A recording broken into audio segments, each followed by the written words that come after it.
آپ قبروں کی تعظیم کرتے کیونکہ اس میں اللہ کے نیک بندے ہوتے. عام مردے ہو تب بھی ان کی تعظیم کرتے ہیں کیونکہ نبی نے عام مردوں کی قبروں پر چلنے سے منع کیا ہے. ان کو تکلیف مت پہنچاؤ, ان کو ایذا مت دو. اور مرنے کے بعد روحوں کی طاقتیں بڑھ جایا کرتی ہیں, چاہے ہمارے گھر کا مردہ ہو چاہے آپ کے گھر کا مردہ ہو, کسی کے گھر کا بھی مردہ, ان کی روح کی طاقت بڑھ جاتی ہے. تو اس بادشاہ نے کیا کہا, ان کے ایک مسجد بنا دو, اور کہا ان کا مزار بنا دو.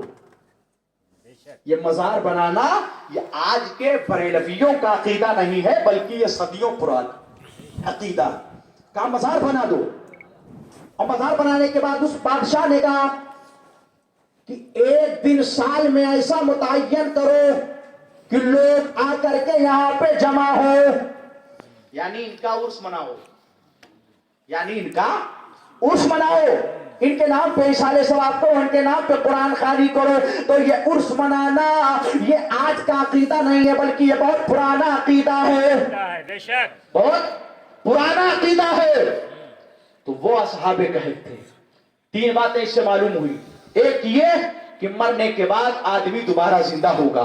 دوسری بات یہ کہ اللہ والوں کے ارد گرد آپ تفسیر مدارک اٹھا کر کے دیکھیے گا, پڑھیے گا, اس میں لکھا ہے کہ اللہ والوں کے مزار کے قریب مسجد بنانا برکت حاصل کرنے کے لیے یہ درست ہے. اور دوسری بات یہ ہے کہ بزرگوں کا عرس کرنا یہ بھی درست ہے, اور دن متعین کر کے کرنا یہ بھی درست ہے.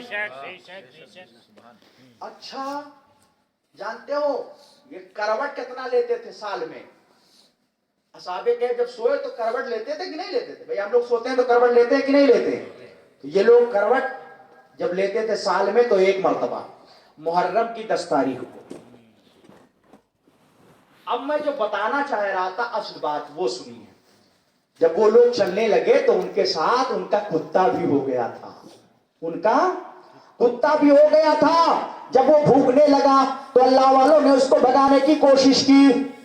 ان کا مقصد یہ تھا کہ اگر یہ کتا ہمارے ساتھ چلے گا, یہ بھوکے گا, چلائے گا, چیخے گا تو پکڑے جائیں گے. کتے نے اپنی زبان میں کہا, اے اللہ والوں میری فکر مت کرو, میں بھوکوں گا نہیں, میں آپ کے ساتھ میں رہوں گا. اب جب یہ اللہ والے وہاں پہ سوئے تو دروازے پہ جا کر کے یہ کتا, قرآن پاک میں اللہ نے فرمایا وَكَلْبُهُمْ بَاسِطٌ ذِرَاعَيْهِ بِالْوَسِيدِ, اور اصحاب کہف کا کتا اپنے بازوؤں کو پھیلائے دروازے پر بیٹھا ہوا ہے. بے شک, سبحان اللہ. یہ ان کے کتے کی بات ہے, ان کے کتے کی بات ہے. اور یہ قرآن کی آیت میں پڑھ رہا ہوں وَكَلْبُهُمْ بَاسِطٌ ذِرَاعَيْهِ بِالْوَسِيدِ.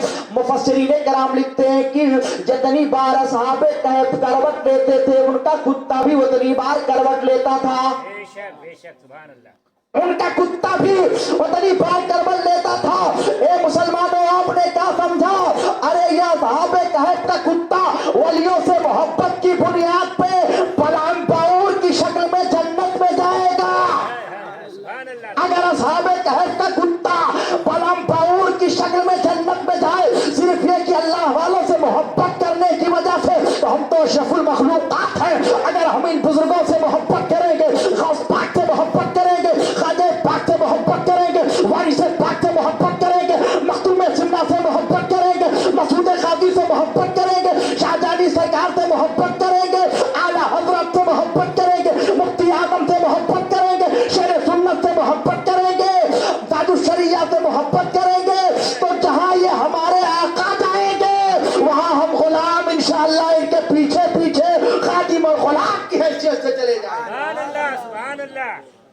تو اللہ فرماتا ہے وَاصْبِرْ نَفْسَكَ مَعَ الَّذِينَ يَدْعُونَ رَبَّهُمْ بِالْغَدَاوَةِ وَالْعَشِيِّ. اپنے آپ کو ان لوگوں سے وابستہ رکھ جو صبح و شام اپنے رب کو یاد کرتے ہیں. بے شک, بے شک, بے شک. یریدون وجہہ, وہ اس کی رضا کے طلبگار ہوتے ہیں. لا تعدوا عیناک عنہم, ان سے تم اپنی نظر توجہ مت ہٹانا. یعنی ان اللہ والوں کو حقیر مت سمجھنا, ان کو ذلیل مت سمجھنا, ان کو کمتر مت سمجھنا. جیسا کہ لکھنے والوں نے اپنی کتاب میں لکھ دیا ہے کہ انبیاء اولیاء اللہ کی شان کے آگے جمال سے بھی زیادہ ذلیل ہے. معاذ اللہ, اگر تم نے ان کو حقیر سمجھا, تم نے ان کو ذلیل سمجھا, تو یاد رکھنا اللہ تم سے اپنی نظر توجہ ہٹا لے گا, نظر محبت ہٹا لے گا, تو یاد رکھنا اگر رب نے تمہاری طرف سے نظر توجہ ہٹا لی تو تمہارا ٹھکانہ جہنم کے سوا کچھ بھی نہیں ہے. بے شک حق ہے. تو حضرات بزرگوں سے محبت کریں, پیار کریں اور ان کے نقش قدم پہ چلنے کی کوشش کریں. اب میں اپنی بات کو ختم کر رہا ہوں. ایک شعر میں نے چھوڑ دیا تھا, وہ شعر آپ لوگ سن لیں. دروشی پڑھیں, اللہم صلی علی